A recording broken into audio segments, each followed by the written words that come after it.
কথা বলতো, একটা ছেলে আর ইঁদুরের মধ্যে কি মিল থাকে? দুটোই গর্তের পেছনে দৌড়ায়। এটাই বাস্তব যে দুই গর্তের ভিতরে দৌড়ে, একটা হচ্ছে মাটির গর্তের ভিতরে দৌড়ায় এবং মাটির গর্তকে আঁকড়ে ধরার জন্য, আঁকড়ে পাওয়ার জন্য চেষ্টা চালিয়ে যায়। আরেকটা হচ্ছে দুনিয়াবি গর্ত, যারা যৌন অঙ্গ গর্ত, যারা মানুষের গর্তের জন্য হচ্ছে এই দুনিয়ার লোভ লালসা হতে নিয়ে এবং হচ্ছে খারাপ কাজের ভিতরে লিপ্ত হওয়ার জন্য দৌড়াইতে থাকে। আচ্ছা বলো তো, ভালোবাসা কি অন্ধ হয়? আরে সের বাচ্চা, ভালোবাসা অন্ধ হয় না, অন্ধকারে হয়।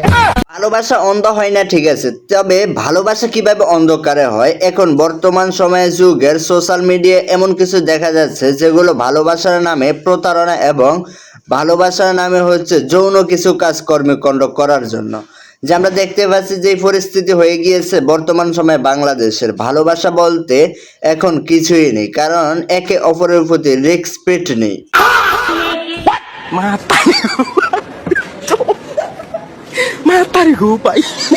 এখন আমাদের টিকটক আপা যে এন্ট্রিটা নিয়েছে এবং যিনি হচ্ছে যে লেখাটার এবং যে কিলোমিটারের সাথে দাঁড়িয়েছে এবং যে এন্ট্রিটা এখানে নিয়েছে, এইভাবে যুব সমাজ এবং এই দেশের মানুষকে কি বার্তা দিতে যাচ্ছে?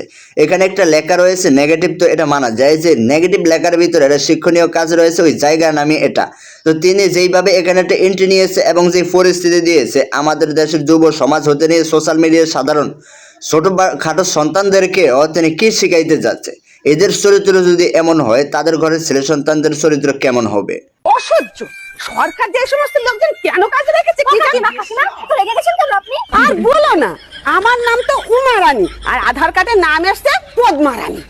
বর্তমান সময়ে যারা ভোটার করায় এবং আধার কার্ডের ওখানে টাইপিং এ বসে, তাদের এক একজনকে এশিয়া মহাদেশের ভিতরে উন্নত দেশে গিয়ে টাইপিং শেখানো দরকার। দেখতে পাচ্ছেন যে বাংলাদেশের হতে নিয়ে সাধারণ মানুষের নাম যেখানে রয়েছে, একটা ওই জায়গায় এমন নাম দেওয়া হয়েছে, এমন নাম দেওয়া হয় যার কারণে মানুষ হচ্ছে লজ্জায় মুখ সমাজে দেখাইতে পারে না।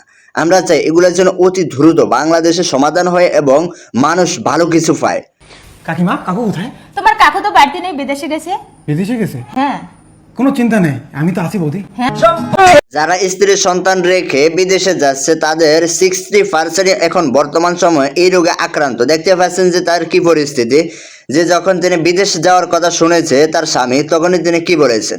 এরকম চরিত্র যদি হয় এবং এরকম চরিত্রের যদি বউ হয় ঘরের ভিতরে, তাহলে কখনো ওই ঘরের শান্তি হয় না এবং ওই ঘর সুখের হয় না। দেখতে পাচ্ছেন এক স্বামীতে তিনি কখনোই সন্তুষ্ট নয়। কিছু তো আছে আমার ভাতারের মধ্যে, না হলে এত ঝগড়াঝাটি হওয়ার পরও শান্তি একমাত্র তার কাছে লাগে।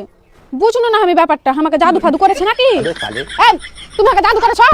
এটাই হচ্ছে দুনিয়ার রীতি এবং নীতি। স্বামী ব্যতীত কোনো ব্যক্তি শান্তিতে থাকতে পারে না এবং হচ্ছে ভালো স্ত্রী থাকতে পারে না। দেখতে পাচ্ছেন একজন স্ত্রী এটা ভাবছে যে নষ্ট করছে তার স্বামী তাকে, কারণ তার স্বামী নষ্ট না করলে তিনি হচ্ছে তার স্বামীর থেকে মন কেন উঠাইতে পারতেছে না। রিয়েলি ঝগড়া হচ্ছে এবং রিয়েলি এত কিছু করা হচ্ছে এবং করা যাচ্ছে, তারপরেও তার প্রতি মন ঘাবড়াচ্ছে না।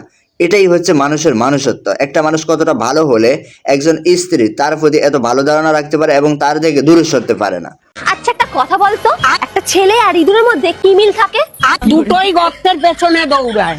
এটা সত্য, দুটা গর্তের পিছনে দৌড়ায়, তবে একটা হচ্ছে মানসিক গর্ত আর একটা হচ্ছে অমানসিক গর্ত। যদি মানসিক গর্ত হয়ে থাকে তাহলে সেটা রেসপেক্ট এবং সেলুট, আর যদি অমানসিক গর্তের পিছনে দৌড়িয়ে থাকে তাহলে হচ্ছে এটাকে কখনো সেলুট এবং এটা কখনো সমাজ হচ্ছে সাপোর্ট করে না।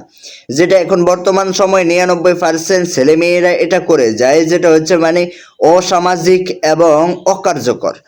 রিয়েলি আমাদের সমাজে হতে যাচ্ছে এবং বিভিন্ন স্থানে দেখা যাচ্ছে এটা করেই ছেলেমেয়েরা বেরিয়ে থাকে। তো আমরা চাই যেন যারা বাবা মা রয়েছেন তারা অবশ্যই নজরদারিতে রাখবেন এবং খেয়াল রাখবেন যেন ছেলেমেয়েরা এই সমস্ত কার্যক্রম করার আগেই তাদেরকে বিবাহ বন্ধনে আবদ্ধ করা হয়।